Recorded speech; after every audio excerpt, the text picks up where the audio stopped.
ओम ओम। आज हम ल्यूसेंट का जो वस्तुनिष्ठ सामान्य ज्ञान है उसका जो इतिहास का प्रश्न है अर्थात हिस्ट्री का ऑब्जेक्टिव क्वेश्चन उसको हम देखेंगे। ये वाला जो एडिशन है ये वाला 2023 और 24 वाला है, ठीक है। 2023-24 वाला एडिशन है, ठीक है। इसमें बहुत ही महत्वपूर्ण प्रश्न है और ये प्रश्न हम लगभग पेज नंबर 1 से लेकर 10 तक के देखेंगे। हिस्ट्री का ऑब्जेक्टिव क्वेश्चन जो पेज नंबर 1 से है 10 तक के प्रश्नों को देखेंगे जितना देर में हो जाए। और प्रत्येक क्वेश्चन और आंसर को 2 बार रिपीट करेंगे। कितना बार? 2 बार रिपीट करेंगे जिससे आपको जल्दी से याद हो, ठीक है। बहुत ही महत्वपूर्ण प्रश्न है, सभी को देखते हैं।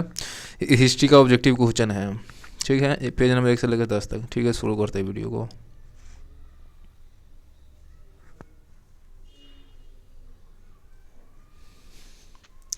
शुरू करते हैं भारतीय इतिहास है। शुरू क्या करते हैं? भारतीय इतिहास का ऑब्जेक्टिव क्वेश्चन को देखेंगे पेज नंबर 1 से लेकर 10 तक को, ठीक है।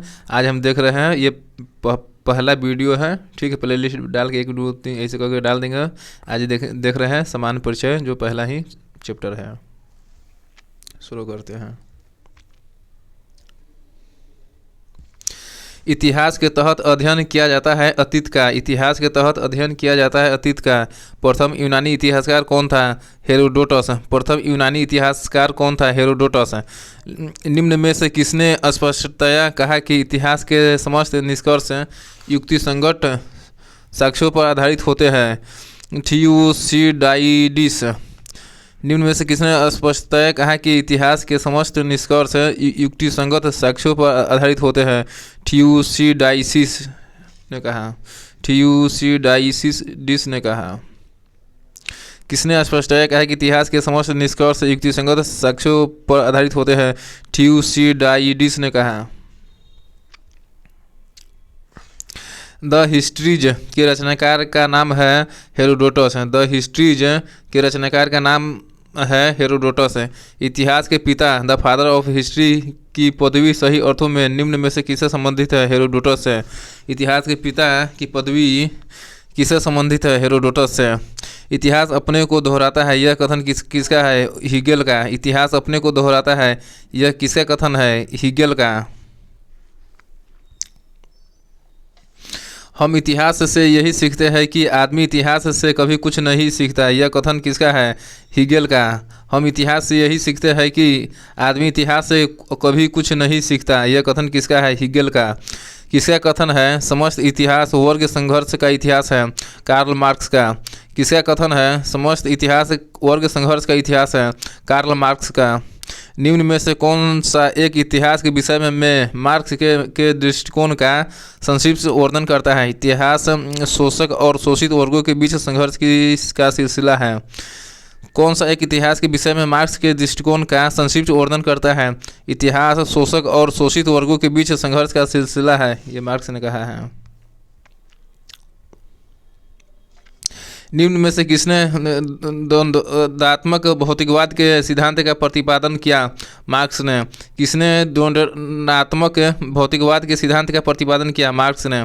कार्ल मार्क्स ने वर्ग संघर्ष की प्रतिमा को निम्न में किस सिद्धांत की मदद से समझाया है? द्वंद्वात्मक भौतिकवाद। कार्ल मार्क्स ने वर्ग संघर्ष की प्रक्रिया को किस सिद्धांत की मदद से समझाया है? द्वंद्वात्मक भौतिकवाद। इतिहास विगत की राजनीति है, यह किसका कथन है? सीले का। इतिहास विगत की राजनीति है, यह किसका कथन है? सीले का।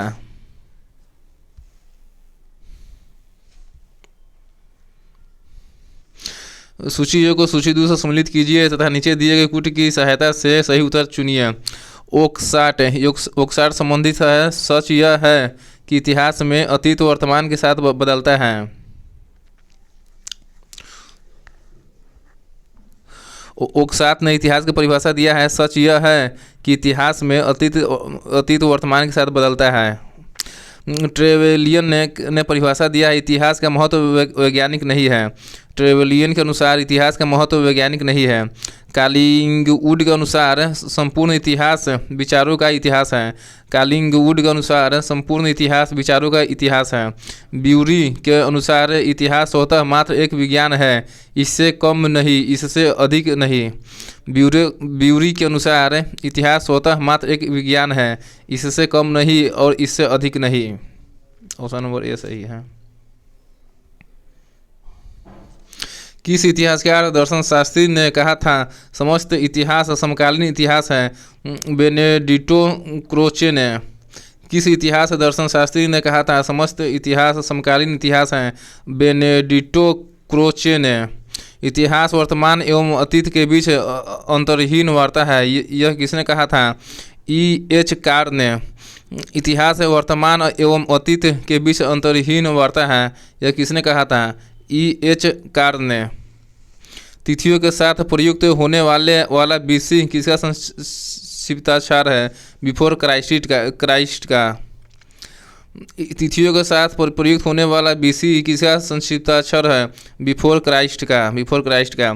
तिथियों के साथ प्रयुक्त होने वाला AD का पूर्ण रूप होता है एनो डोमिनी। तिथियों के साथ प्रयुक्त होने वाला AD का पूर्ण रूप होता है एनो डोमिनी। वर्ष 50 ईस्वी पूर्व। ईस्वी पूर्व का मतलब है वर्ष 150 ईस्वी पूर्व के बाद आता है। 50 ईसा पूर्व का मतलब है वर्ष 150 ईस्वी पूर्व के बाद आता है।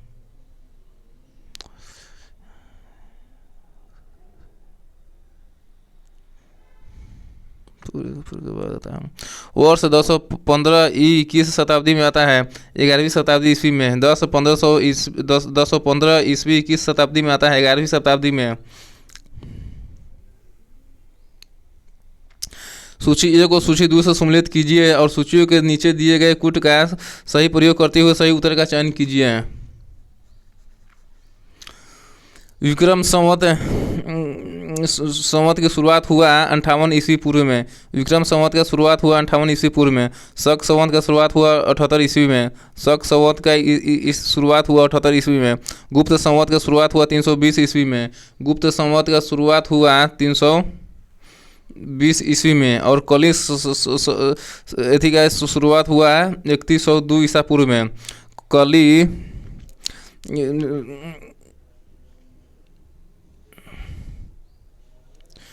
कली संवत का शुरुआत हुआ 3102 ईस्वी पूर्व में। कली संवत का शुरुआत हुआ 3102 ईसा पूर्व में। गुप्त संवत का शुरुआत हुआ 320 ईस्वी पूर्व में। शक संवत का शुरुआत हुआ 78 AD में और विक्रम संवत का शुरुआत हुआ 58 ईसा पूर्व में।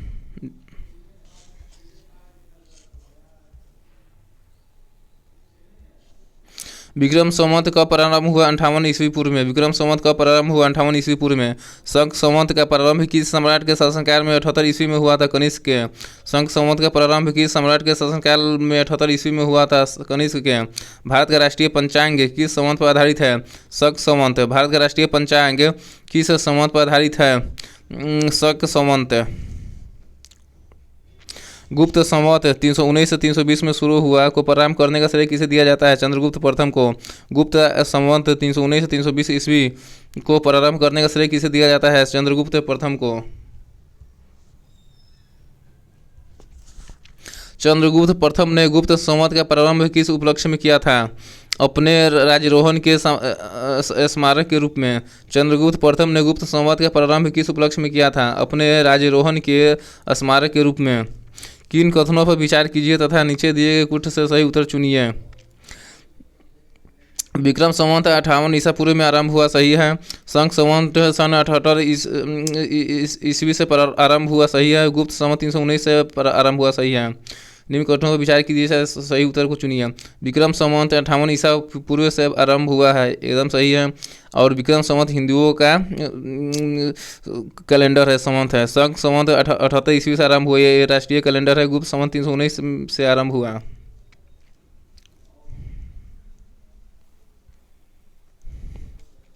हर्षवर्धन ने 606 में हर्ष संवत की स्थापना किस उपलक्ष्य में की थी? अपने राज्यारोहण के उपलक्ष्य में। हर्षवर्धन ने 606 ईस्वी में हर्ष संवत की स्थापना किस उपलक्ष्य में की थी? अपने राज्यारोहण के उपलक्ष्य में। निम्न में से वह कौन सा संवत है जो कलचुरियों द्वारा प्रयुक्त किए जाने के कारण कलचुरी संवत भी कहलाता है? त्रैकूटक संवत। वह कौन सा संवत है जो कलचुरियों द्वारा प्रयुक्त किए जाने के कारण कलचुरी संवत भी कहलाता है? त्रैकूटक संवत। चालुक्य विक्रम संवत का प्रचलन किसने किया? विक्रमादित्य शिष्य ने। चालुक्य विक्रम संवत का प्रचलन किसने किया? विक्रमादित्य शिष्य ने। निम्न में से किसे एक नए संवत चलाने का यश प्राप्त है? लक्ष्मण सेन को। निम्न में से किसे एक नए संवत चलाने का यश प्राप्त है? लक्ष्मण सेन को। निम्न में कौन सा वर्ष दिसंबर 2009 में संघ संवत का वर्ष होगा? 1931। निम्न में से कौन सा वर्ष दिसंबर 2009 में संघ संवत का वर्ष होगा? 1931। विक्रम संवत 2070 को ईस्वी संवत में रूपांतरित करने पर मान होगा 2013। विक्रम संवत 2070 को ईस्वी संवत में रूपांतरित करने पर मान होगा 2013।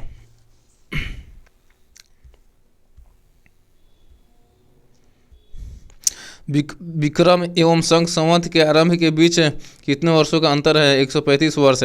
विक्रम एवं संघ संवत के आरंभ के बीच कितने वर्षों का अंतर है? 135 वर्ष। पुलकेशिन प्रथम का बादामी शिलालेख शक वर्ष 465 का दिनांकित है। यदि इसे विक्रम संवत में दिनांकित करना हो तो वर्ष होगा 600 ईस्वी। पुलकेशिन प्रथम का बादामी शिलालेख शक वर्ष 465 का दिनांकित है। यदि इसे विक्रम संवत में दिनांकित करना हो तो वर्ष होगा 600 ईस्वी। राजस्थान सरकार के कैलेंडर में ईस्वी संख्या 2063 लिखा हुआ था तो शक संवत क्या होगा? 1928 शक संवत। राजस्थान सरकार के कैलेंडर में विक्रम संवत 2063 लिखा हुआ है तो शक संवत क्या होगा? 1928 शक संवत होगा। पुरातत्व में स्तर विन्यास पद्धति किसको समझने के लिए प्रयुक्त की जाती है? भौतिक अवशेष के क्रमिक निक्षेप को। पुरातत्व में स्तर विन्यास पद्धति किसको समझने के लिए प्रयुक्त की जाती है? भौतिक अवशेष के क्रमिक निक्षेप को। कार्बन 40 तिथि निर्धारण पद्धति का विकास किसने किया? विलियम लिबी ने। कार्बन 14 तिथि निर्धारण पद्धति का विकास किसने किया? विलियम लिबी ने। काष्ठ, अस्थि और शंख के पुरातत्वीय नमूनों का काल निर्धारण करने के लिए निम्न में से कौन सा अपनाया जाता है? कार्बन 14 को। काष्ठ, अस्थि और शंख के पुरातत्वीय नमूनों का काल निर्धारण करने के लिए निम्न में से कौन सा अपनाया जाता है? कार्बन 14 को।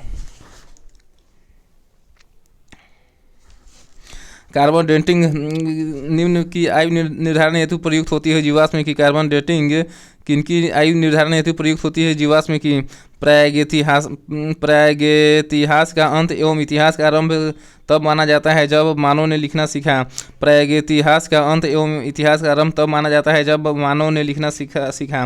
भारत के संदर्भ में ऐतिहासिक काल का आरंभ कब से माना जाता है? 600 ईस्वी पूर्व से। भारत के संदर्भ में ऐतिहासिक काल का आरंभ कब से माना जाता है? 600 ईस्वी पूर्व से। सिंधु घाटी को आधे ऐतिहासिक सभ्यता कहा जाता है क्योंकि इसमें यह प्रमाण मिला है लेखन का। सिंधु सभ्यता को आधे ऐतिहासिक सभ्यता कहा जाता है क्योंकि इसमें यह प्रमाण मिला है लेखन का। शक संवत पर आधारित राष्ट्रीय पंचांग नेशनल कैलेंडर का एक चैत्र ग्रेगोरियन कैलेंडर की नियुक्ति कैलेंडर की निम्न तिथियों में से किस एक के तदनुरूप है? 22 मार्च अथवा 21 मार्च। संघ संवत पर आधारित राष्ट्रीय पंचांग का एक चैत्र ग्रेगोरियन कैलेंडर की निम्नलिखित तिथियों में से किस एक के तदनुरूप है? 22 मार्च अथवा 21 मार्च। किसने इतिहास को प्राचीन, मध्यकालीन और आधुनिक 3 भागों में बांटकर देखने का रिवाज चलाया? सेलेरियस ने। किसने इतिहास को प्राचीन, मध्यकालीन और आधुनिक 3 भागों में बांटकर देखने का रिवाज चलाया? सेलेरियस ने।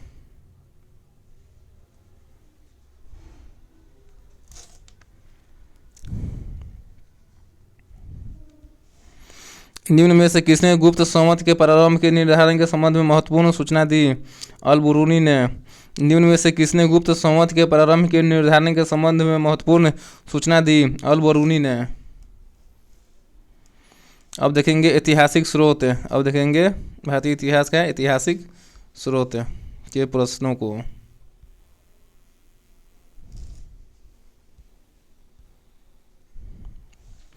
बीते हुए युगों की घटनाओं के संबंध में जानकारी देने वाले स्रोतों को कहा जाता है ऐतिहासिक स्रोत।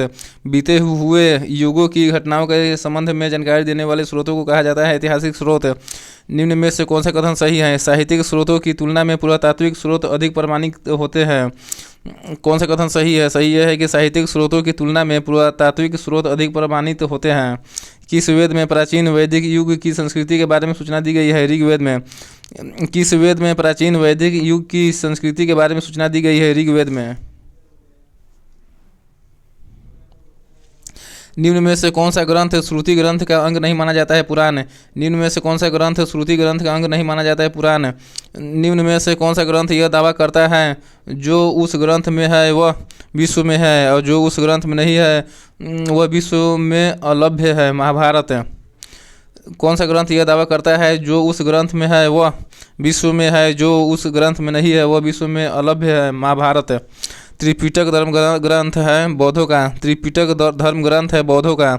जातक किसका ग्रंथ है? बौद्ध का। जातक किसका ग्रंथ है? बौद्ध का। मिलिंद पन्हो। मिलिंद के प्रश्न राजा मिलिंद और किस बौद्ध भिक्षु के मध्य संवाद के रूप में है? नागसेन। मिलिंद पन्हो। मिलिंद के प्रश्न राजा मिलिंद और किस बौद्ध भिक्षु के मध्य संवाद के रूप में है? नागसेन। निम्न में किसकी तुलना मैकियावेली के प्रिंस से की जा सकती है? कौटिल्य का अर्थशास्त्र। किसकी तुलना मैकियावेली के प्रिंस से की जा सकती है? कौटिल्य का अर्थशास्त्र।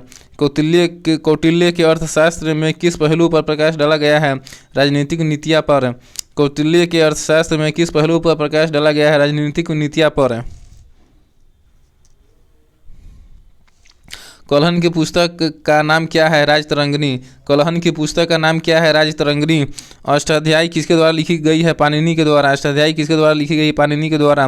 महाभाष्य के रचनाकार कौन है? पतंजलि। महाभाष्य के रचनाकार कौन का नाम है? पतंजलि। कालिदास द्वारा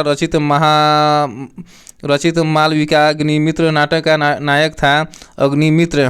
कालिदास द्वारा रचित मालविकाग्निमित्र नाटक का नायक था अग्निमित्र। हर्षचरित किसके द्वारा लिखी गई थी? वानभट्ट के द्वारा। हर्षचरित किसके द्वारा लिखी गई थी? वानभट्ट के द्वारा। विक्रमाचरित के रचनाकार का नाम बिल्हन है। विक्रमाचरित के रचनाकार का नाम बिल्हन है। चंद्रबरदाई द्वारा रचित ग्रंथ का नाम पृथ्वीराज रासो है। चंद्रबरदाई द्वारा रचित ग्रंथ का नाम पृथ्वीराज रासो है।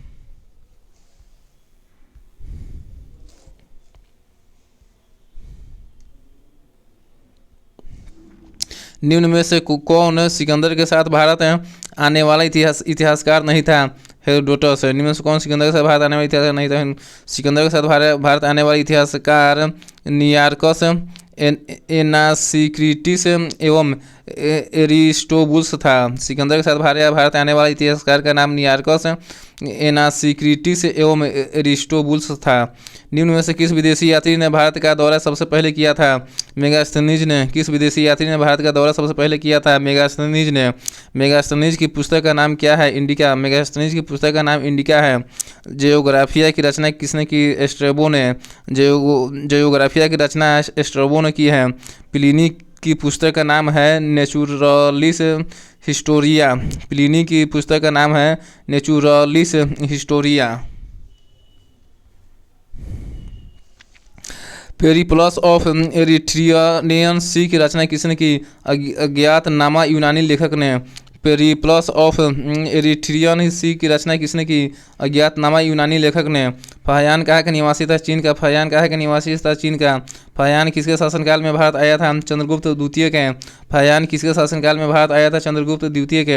हर्षवर्धन के समय कौन सा चीनी यात्री भारत आया था? हेनसोंग। हर्षवर्धन के समय कौन सा चीनी यात्री भारत आया था? हेनसोंग। 9वीं सदी में भारत आए अरब यात्री सुलेमान ने किस साम्राज्य को रूहमा कहकर संबोधित किया? पाल को। 9वीं सदी में भारत आए अरब यात्री सुलेमान ने किस साम्राज्य को रूहमा कहकर संबोधित किया? पाल साम्राज्य को। अल बेरूनी किसके शासनकाल में इतिहासकार था?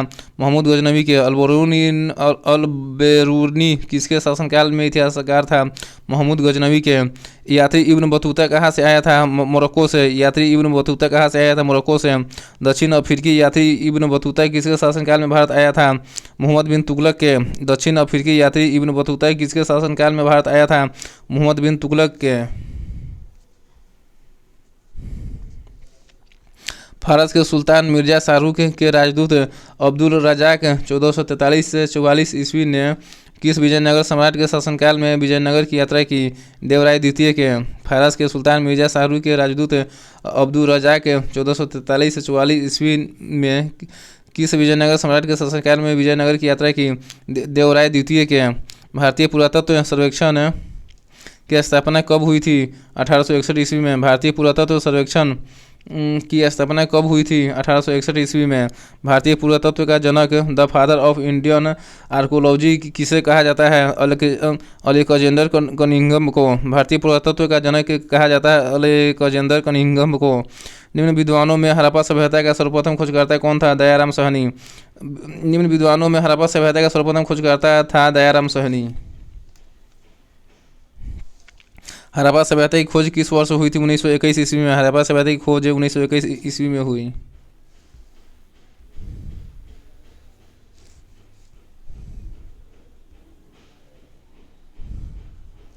सिंधु घाटी सभ्यता की खोज निकालने में जिन दो भारतीयों का नाम जुड़ा था वे है दयाराम साहनी एवं राखाल दास R.D. बनर्जी। सिंधु घाटी सभ्यता की खोज निकालने में जिन दो भारतीयों का नाम जुड़ा था वे है दयाराम साहनी एवं राखाल दास R.D. बनर्जी। हड़प्पा एवं मोहनजोदड़ो की पुरातात्विक खुदाई के प्रभारी थे सर जॉन मार्शल। हड़प्पा एवं मोहनजोदड़ो की पुरातात्विक खुदाई के प्रभारी थे सर जॉन मार्शल। न्यूमिसेटिक्स क्या है? सिक्कों व धातु का अध्ययन। न्यूमिसमेटिक्स क्या है? सिक्कों एवं धातु का अध्ययन।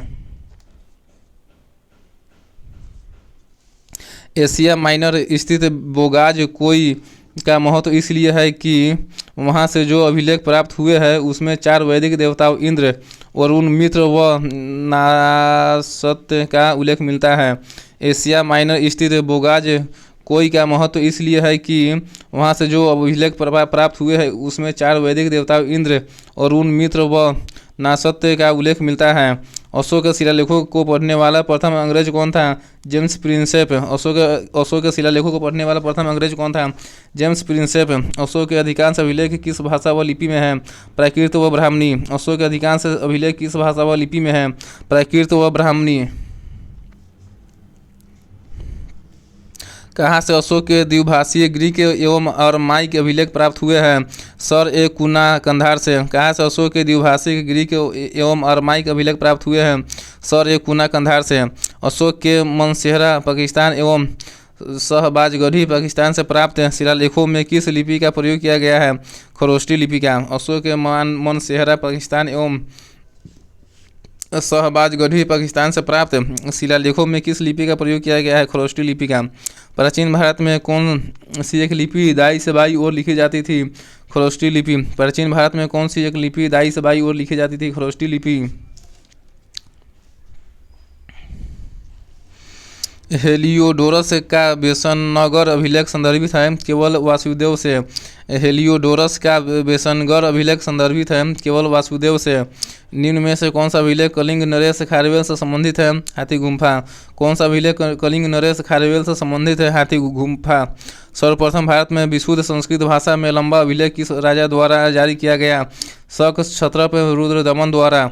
सर्वप्रथम भारत में विशुद्ध संस्कृत भाषा में लंबा अभिलेख किस राजा द्वारा जारी किया गया? शक क्षत्रप रुद्रदमन द्वारा। काव्य शैली का प्राचीनतम नमूना किसके अभिलेख में मिलता है? रुद्रदमन के। काव्य शैली के का प्राचीनतम नमूना किसके अभिलेख में मिलता है? रुद्रदामन के। निम्न में से किस अभिलेख में चंद्रगुप्त मौर्य और अशोक दोनों का उल्लेख किया गया है? महाक्षत्रप रुद्रदामन का जूनागढ़ अभिलेख। किस अभिलेख में चंद्रगुप्त मौर्य और अशोक दोनों का उल्लेख किया गया है? महाक्षत्रप और रुद्रदामन का जूनागढ़ अभिलेख में।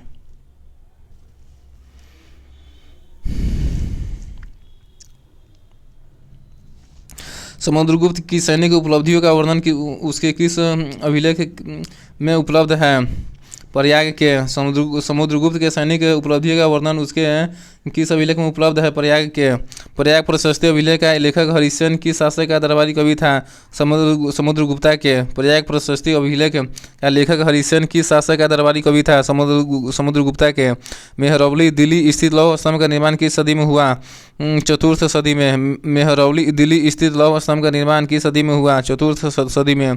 दिल्ली के मेहरौली के कुव्वत उल इस्लाम मस्जिद के प्रांगण में स्थित प्रसिद्ध लौह स्तंभ किसकी कृति में है? चंद्र के। दिल्ली के मेहरौली के कुव्वत उल इस्लाम मस्जिद के प्रांगण में स्थित प्रसिद्ध लौह स्तंभ किसकी स्मृति में है? स्मृति में है चंद्र के।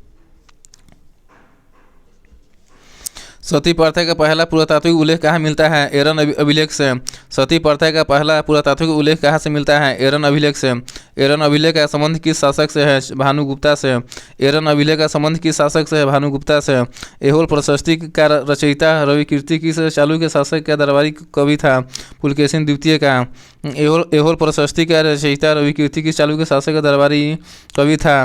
पुलकेशिन द्वितीय का। हर्ष एवं पुलकेशिन द्वितीय के मध्य हुए संघर्ष की जानकारी कहाँ से मिलती है? ऐहोल अभिलेख से। हर्ष एवं पुलकेशिन द्वितीय के मध्य हुए संघर्ष की जानकारी कहाँ से मिलती है? ऐहोल अभिलेख से। कवि कालिदास के नाम का उल्लेख किस लेख में हुआ है? ऐहोल के उत्कीर्ण लेख में। कवि कालिदास के नाम का उल्लेख किस लेख में हुआ है? ऐहोल के उत्कीर्ण लेख में। अभिलेखों को ऐतिहासिक प्राय कथन के साथ प्रारंभ करने की परंपरा का सूत्रपात किसने किया? राजा प्रथम ने। अभिलेखों को ऐतिहासिक प्राय कथन के साथ प्रारंभ करने की परंपरा का सूत्रपात किसने किया? राजा प्रथम ने। कहाँ से प्राप्त अभिलेख में महासभा की कार्य प्रणाली के विषय में विस्तृत जानकारी मिलती है? उत्तर मेरूर। कहाँ से प्राप्त अभिलेख में महासभा की कार्य प्रणाली के विषय में विस्तृत जानकारी मिलती है? उत्तर मेरूर के। भारत में सिक्कों का प्रचलन कब आरंभ हुआ? 600 ईसा पूर्व में।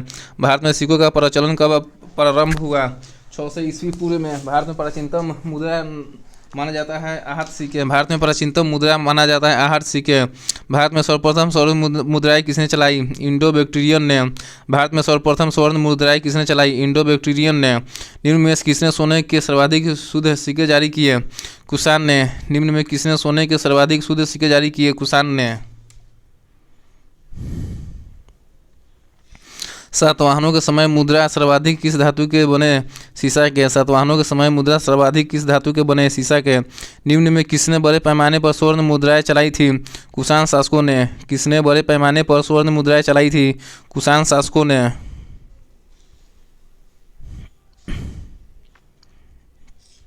सोने के सर्वाधिक सिक्के किस काल में जारी किए गए? गुप्त काल में। सोने के सर्वाधिक सिक्के किस काल में जारी किए गए? गुप्ता काल में।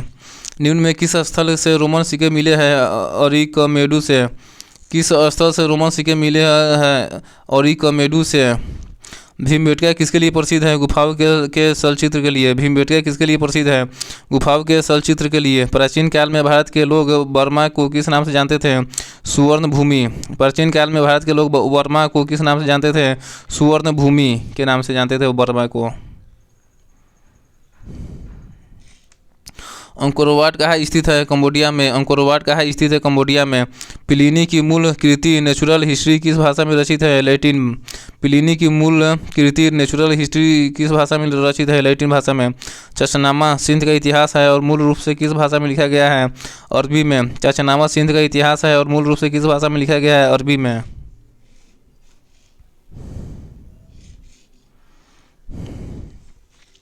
भारत के सांस्कृतिक इतिहास के संदर्भ में इतिवृत्तों, राजवंशीय इतिहासों तथा वीरगाथाओं का कंठस्थ करना किसका व्यवसाय था? मगध का। भारत के सांस्कृतिक इतिहास के संदर्भ में इतिवृत्तों, राजवंशीय इतिहासों तथा वीरगाथाओं को कंठस्थ करना किसका व्यवसाय था? मगध का। चीनी यात्री सुंगयुन ने भारत यात्रा की थी 518 ईस्वी से 522 ईस्वी में। चीनी यात्री सुंगयुन ने भारत की यात्रा की थी 518 ईस्वी से 522 ईस्वी में। महाभारत युद्ध के लिए 3101 ईसा पूर्व तिथि का उल्लेख किस अभिलेख में हुआ है? पुलकेशिन द्वितीय का ऐहोल अभिलेख में। महाभारत युद्ध के लिए 3101 ईसा पूर्व तिथि का उल्लेख पुलकेशिन द्वितीय का ऐहोल अभिलेख में हुआ है। रबातक अभिलेख संबंधित है कनिष्क से। रबातक अभिलेख संबंधित है कनिष्क से। भारतवर्ष के लिए इंडिया शब्द का प्रयोग सर्वप्रथम किसने किया? हेरोडोटस ने। भारतवर्ष के लिए इंडिया शब्द का सर्वप्रथम प्रयोग किसने किया? हेरोडोटस ने। किसने ब्राह्मणी एवं खरोष्टी लिपियों का उद्भाषित किया? जेम्स प्रिंसप ने। किसने ब्राह्मणी एवं खरोष्टी लिपियों का उद्भाषित किया? जेम्स प्रिंसप ने। निम्न में से प्राचीन भारत की कौन सी लिपि दाहिने से बाईं ओर लिखी जाती थी? खरोष्टी। प्राचीन भारत की कौन सी लिपि दाहिने से बाईं ओर लिखी जाती थी? खरोष्टी लिपि। अब पढ़ेंगे प्रागैतिहासिक। ये 30 लाख ईसा पूर्व से 600 ईसा पूर्व तक माना जाता है। अब चैप्टर नंबर 3 पढ़ेंगे जिसका नाम है क्या है? प्रागैतिहासिक। प्रागैतिहासिक जो 30 लाख ईसा पूर्व से 600 ईसा पूर्व तक मानी जाती है। निम्न में से किसे मानव की आदि जन्मस्थली माना जाता है? अफ्रीका महाद्वीप को। किसे मानव की आदि जन्मस्थली माना जाता है? अफ्रीका महाद्वीप को। निम्न में से किसे मानव जाति का पालना कहा जाता है? अफ्रीका महाद्वीप को। किसे मानव जाति का पालना कहा जाता है? अफ्रीका महाद्वीप को। निम्न में से कौन सा विकल्प मानव के विकास के लिए कालक्रमानुसार दर्शाता है? पहले ऑस्ट्रेलोपिथेकस बना, फिर होमो इरेक्टस, फिर निएंडरथाल, फिर क्रो-मैग्नन। सबसे पहले आया मानव। कौन सा विकल्प मानव के विकास के कालक्रमानुसार दर्शाता है? मानव विकास को कालक्रमानुसार दर्शाता है। सबसे पहले ऑस्ट्रेलोपिथेकस, फिर होमो इरेक्टस, फिर होमो इरेक्टस, फिर निएंडरथाल, उसके बाद क्रो-मैग्नन, फिर क्रो-मैग्नन। निम्न में किसे मानव का आदि पूर्वज माना जाता है? ऑस्ट्रेलोपिथेकस को। किसे मानव के आदि पूर्वज माना जाता है? ऑस्ट्रेलोपिथेकस को। निम्न में किसे मानव माता कहा जाता है? लूसी को। किसे मानव माता कहा जाता है? मदर ऑफ मैन कहा जाता है लूसी को।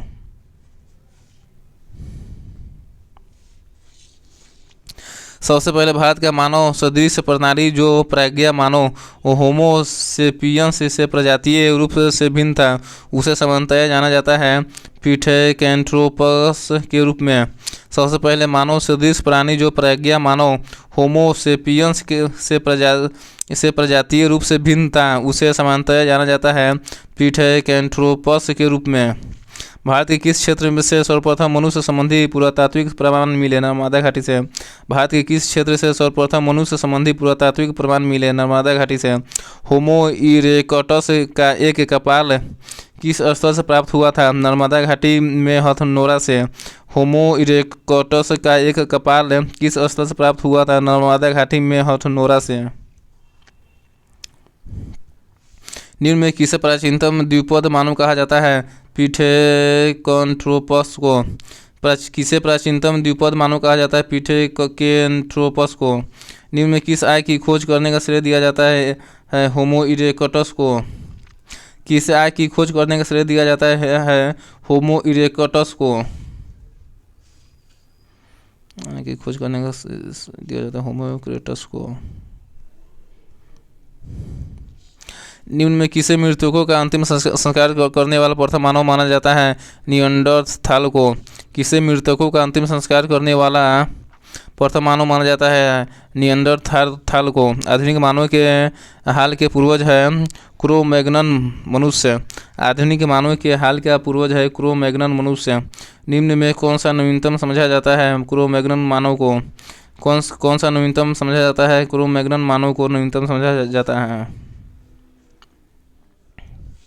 प्रारंभिक पूर्ण मानव को किस नाम से जाना जाता है? क्रो-मैग्नन। प्रारंभिक पूर्ण मानव को किस नाम से जाना जाता है? क्रो-मैग्नन।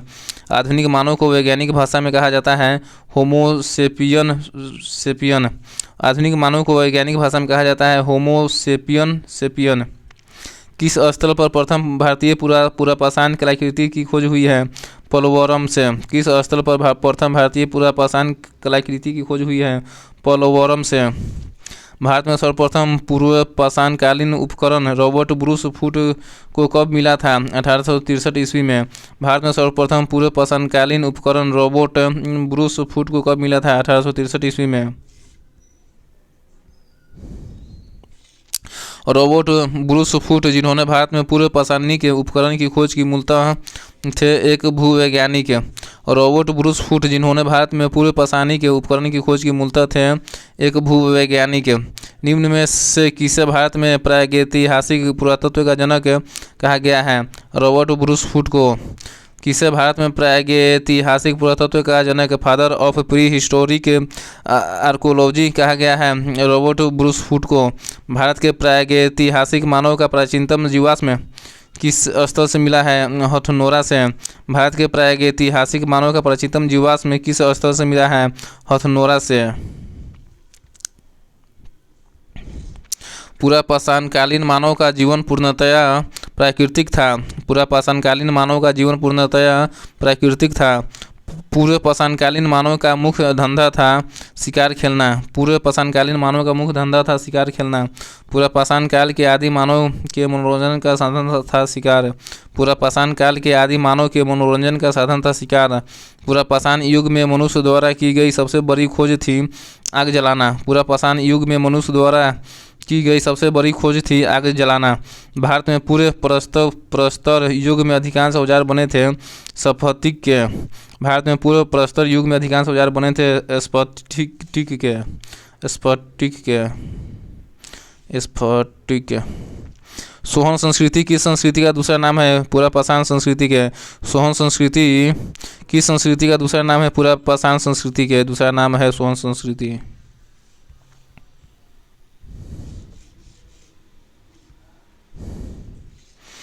निम्न में किस स्थल से पूरा पाषाणिक उपकरण नहीं प्राप्त हुए हैं? आहार से। किस स्थल से पूरा पाषाणिक उपकरण नहीं प्राप्त हुए? आहार से। सोहन घाटी, नर्मदा घाटी एवं अतिरपक्कम से पूरा पाषाणिक उपकरण प्राप्त हुए हैं। सोहन घाटी, नर्मदा घाटी एवं अतिरपक्कम से पूरा पाषाणिक उपकरण प्राप्त हुए हैं। निम्न में से कहाँ से पूरा पाषाणिक अवशेष मिले हैं? पंजाब से। कहाँ से पूरा पाषाणिक अवशेष मिले हैं? पंजाब से। सिंहावल एक पूरा स्थल है निम्न पूर्व पाषाण संस्कृति का। सिंहावल एक पूरा स्थल है निम्न पूर्व पाषाण संस्कृति का। निम्न पूर्व पाषाण काल के मानव के बारे में कौन सा तथ्य सही है? वह कोर उपकरणों का प्रयोग करता था।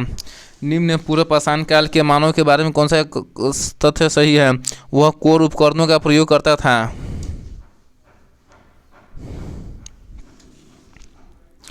संघाव का गुफा पूरा स्थल किस काल का है? मध्य पूरा पाषाण काल का। संघाव का गुफा पूरा स्थल किस काल का है? मध्य पूरा पाषाण काल का। निम्न में से कौन सा एक औजार पूरा पाषाण संस्कृति से संबंधित है? सेल्ट। कौन सा एक औजार है पूरा पाषाण संस्कृति से संबंधित है? सेल्ट। उच्च पूरा पाषाण युगीन हड्डी की बनी मातृ देवी की प्रतिमा कहाँ से प्राप्त हुई है? बेलन घाटी, उत्तर प्रदेश से। उच्च पूरा पाषाण युगीन हड्डी की बनी मातृ देवी की प्रतिमा कहाँ से प्राप्त हुई है? बेलन घाटी, उत्तर प्रदेश से। निम्न में से किसे फलक संस्कृति कहा जाता है? उच्च पूरा पाषाणकालीन संस्कृति को। किसे फलक संस्कृति कहा जाता है? उच्च पूरा पाषाणकालीन संस्कृति को। निम्न में किस प्रागैतिहासिक पुरास्थल से शुतुरमुर्ग के अंडे कवच मिले हैं? पटने से। किस प्रागैतिहासिक पुरास्थल से शुतुरमुर्ग के अंड कवच मिले हैं? पटने से। उत्तर प्रदेश का मुछतला चिंतामनुगावी शिलाश्रम किस रूप में जाना जाता है? भारत में उच्च पूरा पाषाणिक हड्डी सींगों से बने उपकरणों के सर्वाधिक शुद्ध प्राप्ति स्थल के रूप में। आंध्र प्रदेश के मुछतला चिंतामनुगावी शिलाश्रय किस रूप में जाना जाता है? भारत में उच्च पूरा पाषाणिक हड्डी सींगों से बने उपकरणों के सर्वाधिक शुद्ध प्राप्ति स्थल के रूप में। नीचे दी गई संस्कृतियों का सही कालानुक्रम कौन सा है?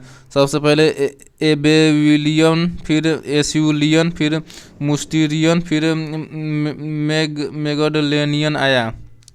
नीचे दी गई संस्कृतियों का सही कालानुक्रम है। सबसे पहले एबेविलियन आया, फिर एस्यूलियन आया, फिर मुस्टीरियन आया, फिर मेंडलेनियन आया। पूरा पाषाण काल एवं नवपाषाण काल के मध्यवर्ती काल को कहते हैं मध्य पाषाण काल। पूरा पाषाण काल एवं नवपाषाण काल के मध्यवर्ती काल को कहते हैं मध्य पाषाण काल। पशुपालन का प्राचीनतम साक्ष्य कहाँ से प्राप्त हुआ है? बागौर से। पशुपालन का प्राचीनतम साक्ष्य कहाँ से प्राप्त हुआ है? बागौर से।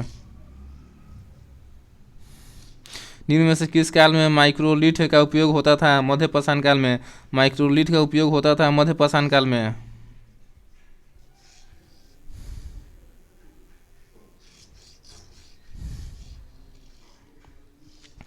मेसोलिथिक संस्कृति का महत्वपूर्ण स्थल भीमबेटका स्थित है मध्य प्रदेश में। मेसोलिथिक संस्कृति का महत्वपूर्ण स्थल भीमबेटका स्थित है मध्य प्रदेश में। भीमबेटका किसके लिए प्रसिद्ध है? गुफाओं के चित्र के लिए। भीमबेटका किसके लिए प्रसिद्ध है? गुफाओं के चित्र के लिए। निम्न में से किस मध्य पाषाणकालीन पुरास्थल में मृग, भृंग, हरिण का सिंह के छलों की माला के प्रमाण मिले हैं? महदाहा से। किस मध्य पाषाणकालीन पुरास्थल से मृग, सिंह, हरिण का सिंह के छलों की माला के प्रमाण मिले हैं? महदाहा से। किस मध्य पाषाणिक स्थल से हड्डी के बने आभूषण प्राप्त हुए हैं? बागौर से। किस मध्य पाषाणिक स्थल से हड्डी के बने आभूषण प्राप्त हुए हैं? बागौर से। निम्न में से कौन सा स्थल प्रागैतिहासिक चित्रकला के लिए प्रसिद्ध है? भीमबेटका। कौन सा स्थल प्रागैतिहासिक चित्रकला के लिए प्रसिद्ध है? भीमबेटका। सराय, नहर, राय और महदाहा संबंधित है गंगा घाटी की मध्य पाषाण संस्कृति से। सराय, नाहर, राय और महदाहा संबंधित है गंगा घाटी की मध्य पाषाण संस्कृति से। भारत के किस शिलाश्रय से सर्वाधिक चित्र प्राप्त हुए हैं? भीमबेटका से। भारत के किस शिलाश्रय से सर्वाधिक चित्र प्राप्त हुए? भीमबेटका से। निम्न में से किस शिलाश्रय से मानव संवर्धन के प्रमाण मिले हैं? लेखनिया शिलाश्रय प्रथम से। किस शिलाश्रय से मानव संवर्धन के प्रमाण मिले हैं? लेखनिया शिलाश्रय प्रथम से। निम्न पर विचार कीजिए। किस स्थल पर प्रागैतिहासिक काल के चित्रित शैलाश्रयों की सबसे बड़ी मेखला खोजी गई है? जौरा से और भीमबेटका से। किस स्थल पर प्रागैतिहासिक काल के चित्रित शैलाश्रयों की सबसे बड़ी मेखला खोजी गई है? भीमबेटका से एवं जौरा से। पुरातात्विक प्रमाण के आधार पर किस काल के बारे में कहा जा सकता है कि लोग मृतकों के अंत्येष्टि संस्कार से पहली बार परिचित हुए? मध्य पाषाण काल में। पुरातात्विक प्रमाण के आधार पर किस काल में के बारे में कहा जा सकता है कि लोग मृतकों के अंत्येष्टि संस्कार से पहली बार परिचित हुए? मध्य पाषाण काल में। पाषाण युगीन लोगों ने सबसे पहले किसे पालतू बनाया? कुत्तों को। पाषाण युगीन लोगों ने सबसे पहले किसे पालतू बनाया? कुत्तों को। भारत में मानव अस्थि पंजर या कंकाल के प्रमाण किस काल से मिलने शुरू हो जाते हैं? मध्य पाषाण काल से। भारत में मानव अस्थि पंजर एवं कंकाल ह्यूमन स्केलेटन के प्रमाण किस काल से मिलने शुरू हो जाते हैं? मध्य पाषाण काल से।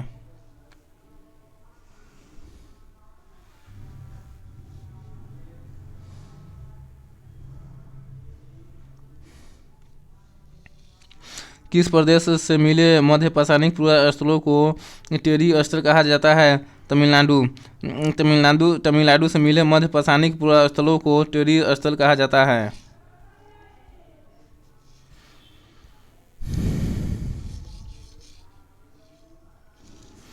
निम्न पर विचार कीजिए। नवपाषाणकालीन मानव जीवाश्म की विशेषताएं थी। वे खेती बाड़ी करते थे, पशुपालन करते थे एवं अस्थायी वस्तुओं वाली जिंदगी जीते थे।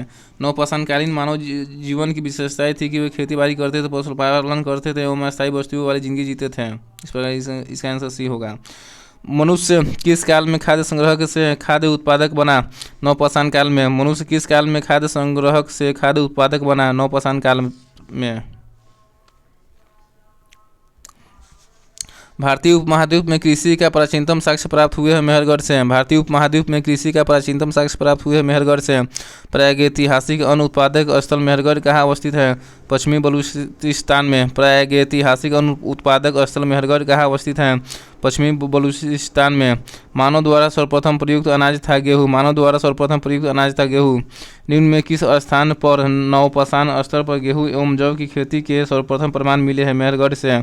किस स्थान पर नवपाषाण स्तर पर गेहूं एवं जौ की खेती के सर्वप्रथम प्रमाण मिले हैं? मेहरगढ़ से। किस एक स्थल से जंगली तथा बोई जाने वाली दोनों प्रकार की धान की प्रजातियों के प्राचीनतम साक्ष्य मिले हैं? बेलन घाटी से। किस एक स्थल से जंगली तथा बोई जाने वाली दोनों प्रकार की धान की प्रजातियों के प्राचीनतम साक्ष्य मिले हैं? बेलन घाटी से। भारतीय उपमहाद्वीप में धान की खेती का प्राचीनतम साक्ष्य किस पुरातात्विक स्थल से प्राप्त हुआ है? उत्तर प्रदेश में कोल्डिहवा से। भारतीय उपमहाद्वीप में धान की खेती का प्राचीनतम साक्ष्य किस पुरातात्विक स्थल से प्राप्त हुआ है? उत्तर प्रदेश में कोल्डिहवा से। खानाबदोश आदमी ने किस काल में अस्थायी रूप से बसना आरंभ किया? नवपाषाण काल में। खानाबदोश आदमी ने किस काल में अस्थायी रूप से बसना आरंभ किया? नवपाषाण काल में। गंगा के मैदान में मानव बस्ती का प्राचीनतम अवशेष कहाँ मिलता है? कालपी में। गंगा के मैदान में मानव बस्ती का प्राचीनतम अवशेष कहाँ मिलता है? कालपी में। निम्न में से किस नवपाषाणिक पुरास्थल से गर्त निवास के प्रमाण मिलते हैं? बुर्ज होम से। किस नवपाषाणिक पुरास्थल से गर्त निवास के प्रमाण मिलते हैं? बुर्ज होम से। किस स्थान से गर्त निवासों का पुरातात्विक साक्ष्य मिलता है? गुफकराल से। किस स्थान से गर्त निवासों का पुरातात्विक साक्ष्य मिलता है? गुफकराल से। नवपाषाण कालीन गर्त निवासों का अवशेष कहाँ से मिले हैं? बुर्जहोम एवं गुफकराल से। नवपाषाणिक कालीन गर्त निवासों का अवशेष कहाँ से मिले हैं? बुर्जहोम एवं गुफकराल से।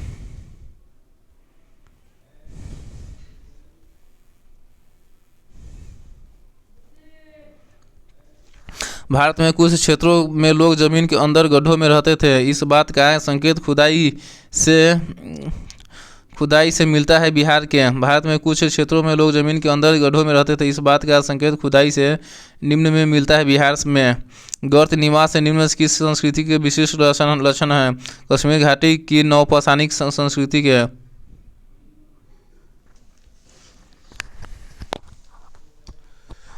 ऊपर गलत पढ़ा गया है। भारत में कुछ क्षेत्रों में लोग जमीन के अंदर गड्ढों में रहते थे। इस बात का संकेत खुदाई से निम्न में मिलता है। कश्मीर से। गर्त निवास से निम्न में किस संस्कृति के विशिष्ट लक्षण है? कश्मीर घाटी की नवपाषाणिक संस्कृति की। दक्कन के राख के टीले प्रदर्शित करते हैं नवपाषाण युग के मवेशी रखने वालों की बस्ती के अवशेष है। दक्कन के राख के टीले प्रदर्शित करते हैं नवपाषाण युग के मवेशी रखने वालों की बस्ती के अवशेष है। राख के टीले किस क्षेत्र के नवपाषाणिक संस्कृति से संबंधित है? दक्षिण भारत से। राख के टीले किस क्षेत्र के नवपाषाणिक संस्कृति से संबंधित है? दक्षिण भारत के। चाक व्हील का आविष्कार जो मानव के तकनीकी प्रगति का एक महत्वपूर्ण आविष्कार माना जाता है, किस काल में हुआ? नवपाषाण काल में। चाक व्हील का आविष्कार जो मानव की तकनीकी प्रगति का एक महत्वपूर्ण आविष्कार माना जाता है, किस काल में हुआ? नवपाषाण काल में। मानव समाधानों में कुत्ते दफनाए गए बुर्जहोम में। मानव समाधानों में कुत्ते दफनाए गए बुर्जहोम में। मानव समाधानों में बकरी दफनाए गए मेहरगढ़ में। मानव समाधानों में बकरी दफनाए गए मेहरगढ़ में। कथन। प्रागैतिहासिक भारत के संदर्भ में अधिकतर कृषि स्थलों से नवपाषाणिक उपकरण भी उपलब्ध हुए। सही है। प्रागैतिहासिक भारत के संदर्भ में अधिकतर कृषि स्थलों से नवपाषाणकालीन उपकरण भी उपलब्ध हुए। सही है। अस्थायी कृषि गतिविधि के लिए आवश्यक था कि विभिन्न प्रकार के सूक्ष्म अश्मोपकरणों का विकास तथा उपयोग हो। गलत है। इस प्रकार इसका आंसर सी होगा। निम्न में से कौन सा प्रागैतिहासिक स्थल बिहार में स्थित नहीं है? बरूडी। निम्न में से कौन सा प्रागैतिहासिक स्थल बिहार में स्थित नहीं है? बरूदीगी। बिहार में स्थित है चिरांड, चेचर, कुतुबपुर एवं तराडी। कौन सा प्रागैतिहासिक स्थल बिहार में स्थित है? चिरांड, चेचर, कुतुबपुर एवं तराडी, ये सब बिहार में स्थित है। सूची 1 को सूची 2 के साथ सम्मिलित कीजिए तथा नीचे दिए गए कुट की सहायता से सही उत्तर का चयन कीजिए। नवपाषाणिक स्थल है उसका राज्य। पांडुराजार डिबी पश्चिम बंगाल में है। पांडुराजार डिबी नवपाषाणिक स्थल पश्चिम बंगाल में है। कुचाई नवपाषाणिक स्थल उड़ीसा में है। कुचाई नवपाषाणिक स्थल उड़ीसा में है। डाओजली हैंडिंग नवपाषाणिक स्थल असम में है। डाओजली हैंडिंग नवपाषाणिक स्थल असम में है। पायनथोरलंगटीन नवपाषाणिक स्थल मेघालय में है। पायनथोरलंगटीन मेघालय में है। नौपाषाणिक स्थल राज्य कोलडीहवा उत्तर प्रदेश में है। कोलडीहवा नौपाषाणिक स्थल उत्तर प्रदेश में है। उतनूर आंध्र प्रदेश में है। उतनूर नौपाषाणिक स्थल आंध्र प्रदेश में है। हलूर कर्नाटक में है। हलूर नौपाषाणिक स्थल कर्नाटक में है। पयमपल्ली तमिलनाडु में है। पयमपल्ली नौपाषाणिक स्थल तमिलनाडु में है।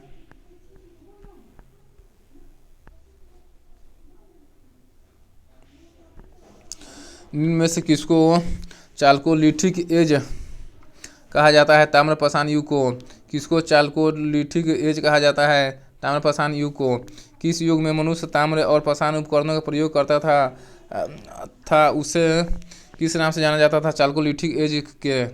किस युग में मानव मनुष्य ताम्र और पाषाण उपकरणों का प्रयोग करता था उसे चाल्कोलिथिक एज के नाम से जाना जाता था? मानव द्वारा सर्वप्रथम प्रयुक्त धातु है तांबा। मानव द्वारा सर्वप्रथम प्रयुक्त धातु है तांबा। निम्न में से कौन सा एक कथन सही नहीं है? दक्षिण भारत में गुंटूर एवं कुरनूल में पूरा पाषाणकालीन कब्रें मिली है। ये गलत है।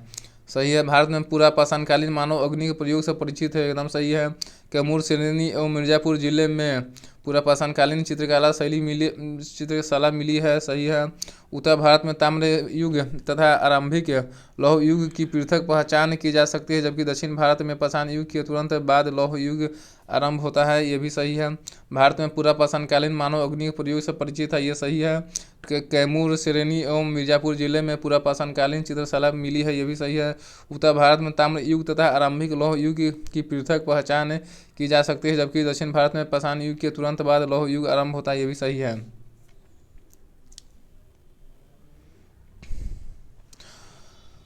पूरा पाषाण काल का लक्षण है आखेटक और व खाद्य संग्रह का। पूरा पाषाण काल का लक्षण है आखेटक व खाद्य संग्रह का। मध्य पाषाण काल का अभिलक्षण है आखेटक व पशुपालक का। मध्य पाषाण काल का अभिलक्षण है आखेटक व पशुपालक का। नवपाषाण काल का अभिलक्षण है खाद्य उत्पादक का। नवपाषाण काल का यथी है खाद्य उत्पादक का। ताम्रपाषाण काल का अभिलक्षण है कृषक का। ताम्रपाषाण काल का अभिलक्षण है कृषक का। इस प्रकार इसका आंसर ए होगा।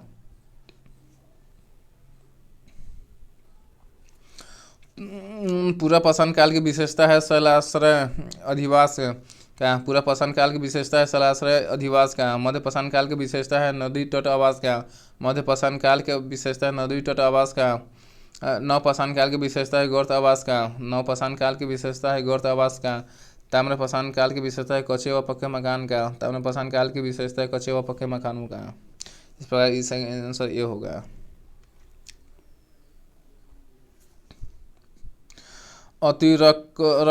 अतिरपकम की संस्कृति पूरा पाषाण काल में पाया जाता है। अतिरपकम स्थल पूरा पाषाण काल की संस्कृति में पाया जाता है। चौपनीमांडो स्थल मध्य पाषाण काल में पाया जाता है। चौपनीमांडो का स्थल मध्य पाषाण काल में पाया जाता है। कुली का स्थल प्राय के हड़प्पा में पाया जाता है। कुली का स्थल प्राय के हड़प्पा में पाया जाता है। इनाम गाँव का स्थल ताम्रपाषाण युगीन है। इनाम गाँव ताम्रपाषाण युगीन है। कुली प्राय के हड़प्पा वाली है। चौपनीमांडो मध्य पाषाण कालीन है और अतिरपकम स्थल पूरा पाषाण कालीन है। इस प्रकार इसका आंसर ये होगा।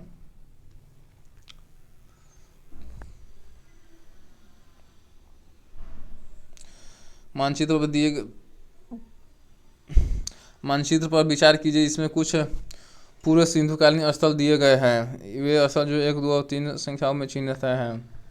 1 में है मेहरगढ़ है। 2 में है कालीबंगा, ये इसमें कालीबंगा है। और 3 ये है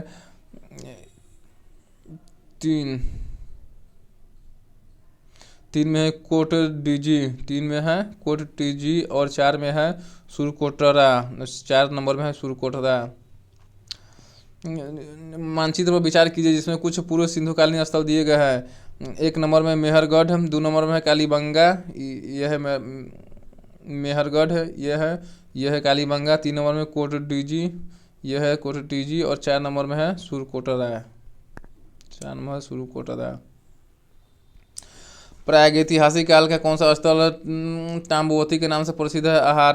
प्रागैतिहासिक काल का कौन सा स्थल ताम्बवती के नाम से प्रसिद्ध है? आहार। नीचे दिए गए मानचित्र पर विचार कीजिए। मानचित्र में छायावृत क्षेत्र निम्न में से कौन सी संस्कृति की पलवती है? मालवा संस्कृति की।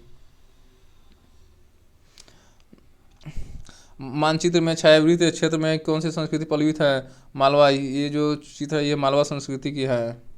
ठीक है। सूचियों को सूची 2 के साथ सम्मिलित कीजिए और सूचियों के नीचे दिए गए गुट का प्रयोग सही उत्तर चुनिए। ये संस्कृति है, उसका क्षेत्र है। आहार संस्कृति पाए जाते हैं दक्षिणी पूर्वी राजस्थान में। आहार संस्कृति पाए जाते हैं दक्षिणी पूर्वी राजस्थान में। कायथा संस्कृति पाए जाते हैं पश्चिमी मध्य प्रदेश में। कायथा संस्कृति पाए जाते हैं पश्चिमी मध्य प्रदेश में। सवालादा संस्कृति पाए जाते हैं पश्चिमी महाराष्ट्र में। सवालादा संस्कृति पाए जाते हैं पश्चिमी महाराष्ट्र में। प्रभास संस्कृति पाए जाते हैं दक्षिणी पश्चिमी गुजरात में। प्रभास संस्कृति पाए जाते हैं दक्षिणी पश्चिमी गुजरात में। सूची 1 को सूची 2 के साथ सम्मिलित कीजिए और सूचियों के नीचे दिए गए कूट का प्रयोग और सही उत्तर को चुनिए। पश्चिमी मध्य प्रदेश में नवदा टोली संस्कृति पाई जाती है। पश्चिमी मध्य प्रदेश में नवदा टोली संस्कृति पाई जाती है। पश्चिमी बिहार में चिरांद संस्कृति पाई जाती है। पश्चिमी बिहार में चिरांद संस्कृति पाई जाती है। पश्चिमी महाराष्ट्र में जोरवे संस्कृति पाई जाती है। पश्चिमी महाराष्ट्र में जोरवे संस्कृति पाई जाती है। मध्य गुजरात में रंगपुर संस्कृति पाई जाती है। मध्य गुजरात में रंगपुर संस्कृति पाई जाती है। इस पर इसका आंसर ए होगा। निम्न में से किस स्थल से ताम्र निर्मित सारथी युक्त रथ खिलौना मिला है? दैमाबाद से। दैमाबाद स्थल से ताम्र निर्मित सारथी युक्त रथ खिलौना मिला है। दैमाबाद से रथ युक्त सारथी मिला है।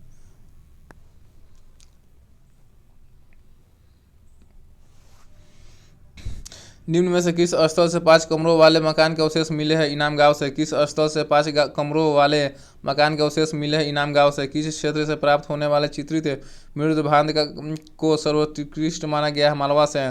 किस क्षेत्र से प्राप्त होने वाले चित्रित मृदभांड को सर्वोत्कृष्ट माना गया है? मालवा को।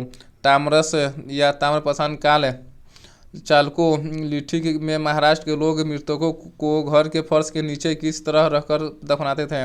उत्तर से दक्षिण की ओर। ताम्रस या ताम्रपाषाण काल में महाराष्ट्र के लोग मृतकों को घर के फर्श के नीचे किस तरह रखकर दफनाते थे? उत्तर से दक्षिण की ओर। संयुक्त मिलान करें। ताम्रपाषाण क्षेत्र और सावधान। महाराष्ट्र क्षेत्र में शवों को उत्तर दक्षिण दिशा में रखकर दफनाते थे। महाराष्ट्र क्षेत्र के ताम्रपाषाणी क्षेत्र में शवों को उत्तर दक्षिण दिशा में रखकर दफनाते थे। दक्षिण क्षेत्र में शवों को पूर्व पश्चिम दिशा में रखकर दफनाते थे। दक्षिण क्षेत्र ताम्रपाषाणी क्षेत्र के शव को पूर्व पश्चिम दिशा में रखकर दफनाते थे। पश्चिमी भारत के ताम्रपाषाणी क्षेत्र में पूर्व सावधान था। पश्चिमी भारत के ताम्रपाषाणी क्षेत्र के पूर्व सावधान था। पूर्वी भारत में ताम्रपाषाणी क्षेत्र के आंशिक सावधान था। पूर्वी भारत में ताम्रपाषाणी क्षेत्र के आंशिक सावधान था। इस प्रकार इसका आंसर ए होगा। निम्नलिखित को कला क्रमानुसार व्यवस्थित कीजिए। 1 नंबर पर होगा पाषाण काल, उसके बाद होगा ताम्रपाषाण काल, फिर उसके बाद आएगा कांस्य काल, उसके बाद आएगा लौह काल। सबसे पहले आएगा पाषाण काल, फिर आएगा ताम्रपाषाण काल, उसके बाद आएगा कांस्य काल और लास्ट में आएगा लौह काल। भारत में लोहे का प्रयोग आरंभ हुआ 1300 ईसा पूर्व से में। भारत में लोहे का प्रयोग आरंभ हुआ 1300 ईस्वी पूर्व में। उत्तर भारत में गंगेय घाटी में लोहे का प्रयोग आरंभ हुआ 1000 ईस्वी पूर्व में। उत्तरी भारत में गंगेय घाटी में लोहे का प्रयोग आरंभ हुआ 1000 ईस्वी पूर्व में। कौन सा कथन लौह काल के संबंध में सही नहीं है? पूर्व वैदिक काल के आर्यों को लोहे का ज्ञान था, ये सही नहीं है। सही है भारत में लोहे का आरंभ 1300 ईस्वी पूर्व में हुआ, ये सही है। उत्तर भारत के गंगेय घाटी में लोहे का प्रयोग 1000 ईस्वी पूर्व में आरंभ हुआ, ये भी सही है। उत्तर वैदिक काल में आर्यों को लोहे का ज्ञान था, ये भी सही है। भारत में लोहे का आरंभ 1300 ईस्वी पूर्व में हुआ, यह सही है। उत्तरी भारत के गंगेय घाटी में लोहे का प्रयोग 1000 ईस्वी पूर्व में आरंभ हुआ, यह सही है। पूर्व वैदिक काल के आर्यों को लोहे का ज्ञान था, ये गलत है। लोहे का ज्ञान नहीं था। उत्तर भारत काल के आर्यों के लोहे का ज्ञान था। उत्तर वैदिक काल के आर्यों के लोहे का ज्ञान था, सही है। प्राचीन भारत की द्वितीय नगरीय क्रांति जो कि बुद्ध के ज़माने में हुई थी, प्रधान रूपेण आधारित थी लौह तकनीक के प्रसार पर। प्राचीन भारत की द्वितीय नगरीय क्रांति जो कि बुद्ध के ज़माने में हुई थी, प्रधान रूपेण आधारित थी लौह तकनीक के प्रसार पर।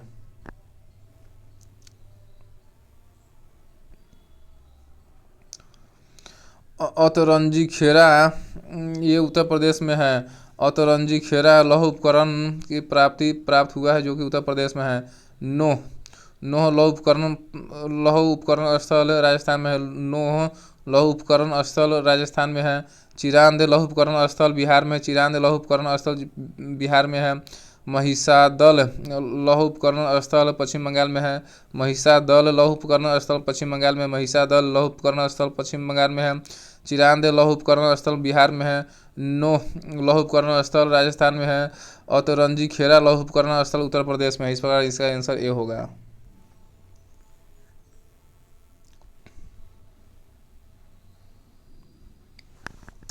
सूचियों को सूचियों के साथ सम्मिलित कीजिए। साथ सूचियों को नीचे दिए पूर्व का सही ये राज है एवं लौह उपकरण की स्थल है। राजस्थान में जोधपुरा में लौह उपकरण स्थल है। राजस्थान के जोधपुरा में लौह उपकरण स्थल है।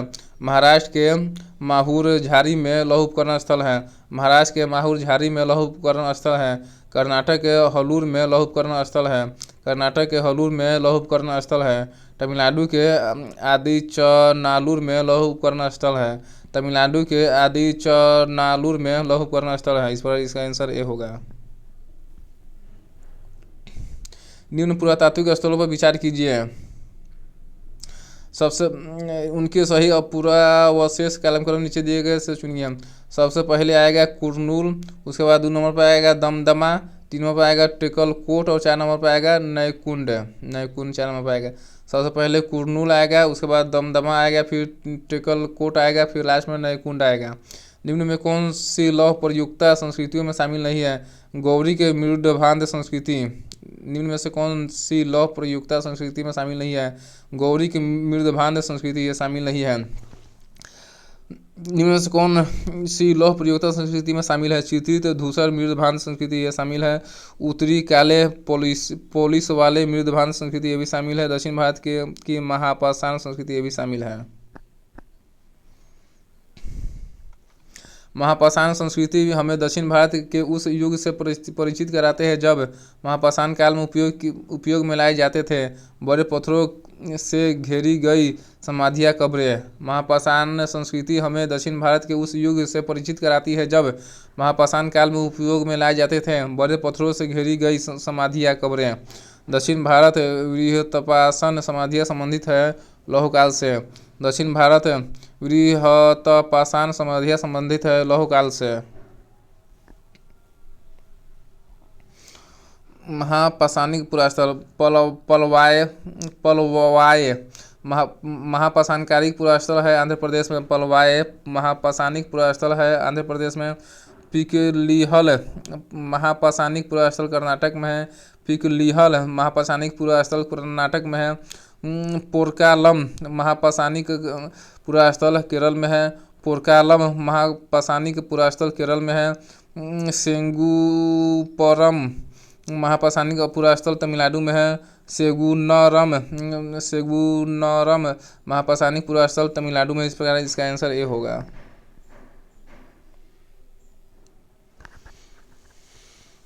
इस प्रकार इसका आंसर ये होगा। ये थोड़ा सा भी नहीं दिख रहा है, इसके लिए क्षमा करेंगे। थोड़ा सा इसको किताब से देखकर पढ़ रहे हैं। हाँ, सोहन जो है ये पूरा पाषाण काल से संबंधित है। सोहन जो है पूरा पाषाण काल से संबंधित है। और बुर्ज होम जो है नवपाषाण काल से संबंधित है। बुर्ज जो होम जो है नवपाषाण काल से संबंधित है। और रंगपुर जो है ताम्रपाषाण काल से संबंधित है। रंगपुर जो है ताम्रपाषाण काल से संबंधित है। आदिचनालूर जो है महापाषाण काल से संबंधित है। आदिचनालूर जो है महापाषाण काल से संबंधित है। ठीक है, आगे बढ़ते हैं।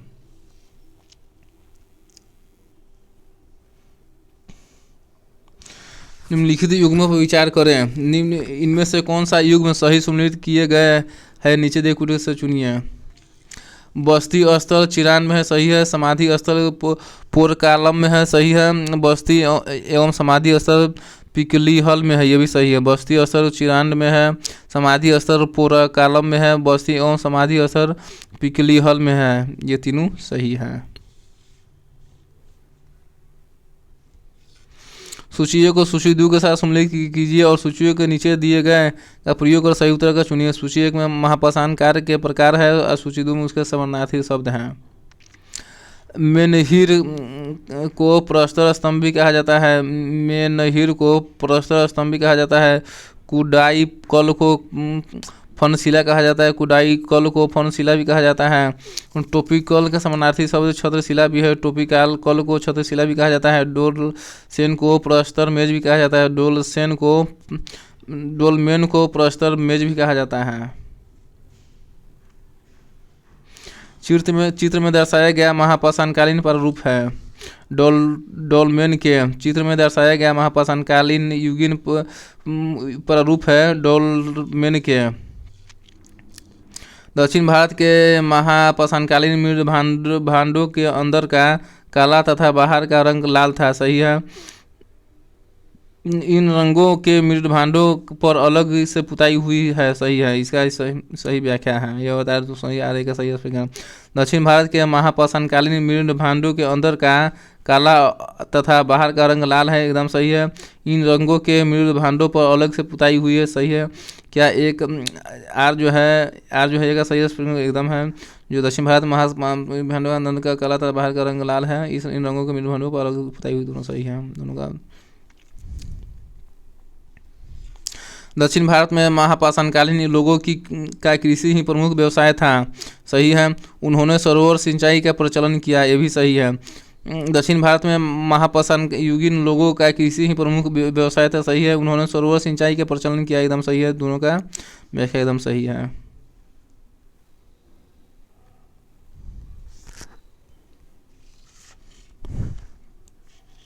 निम्न में से कौन सा विकल्प भारतीय उपमहाद्वीप की मृद भांड संस्कृतियों के अनुक्रम को सही ढंग से प्रतिबिंबित करता है? गैरी की मृद भांड संस्कृति, उसके बाद आया काले व लाल मृद भांड संस्कृति, फिर आया चित्रित धूसर मृद भांड संस्कृति, फिर लास्ट में आया उत्तरी काले पोलिस वाले मृद भांड संस्कृति। निम्न में से कौन सा विकल्प भारतीय उपमहाद्वीप की मृद भांड संस्कृतियों के अनुक्रम को सही ढंग से प्रतिबिंबित करता है? सबसे पहले आया गैरी की मृद भांड संस्कृति, उसके बाद आया काले व लाल मृद भांड संस्कृति, उसके बाद आया चित्रित धूसर मृद भांड संस्कृति और लास्ट में आया उत्तरी काले पोलिस वाले मृद भांड संस्कृति। इस प्रकार से पेज नंबर 1 से लेकर 10 तक के प्रश्नों को देख लिए। अब यहीं पे इस वीडियो ख़त्म करते हैं। फिर अगले वीडियो में यानी दूसरा वीडियो में पेज नंबर 11 से लेकर 20 तक के ऑब्जेक्टिव क्वेश्चन को देखेंगे। ये सभी इतिहास के बहुत ही अति महत्वपूर्ण प्रश्न है जो कि सभी एग्जाम में बहुत ही उपयोगी है। ये ल्यूसेंट का वस्तुनिष्ठ सामान्य ज्ञान का हिस्ट्री का ऑब्जेक्टिव क्वेश्चन है। हिस्ट्री का ऑब्जेक्टिव क्वेश्चन है पेज नंबर 10 से। हिस्ट्री का जो है ऑब्जेक्टिव क्वेश्चन है। ठीक है। Okay bye. हो सके तो इस वीडियो को ज़्यादा से ज़्यादा शेयर कीजिएगा ताकि दूसरा लोग भी इसका लाभ उठा सके। और ठीक है, बाय, नमस्ते।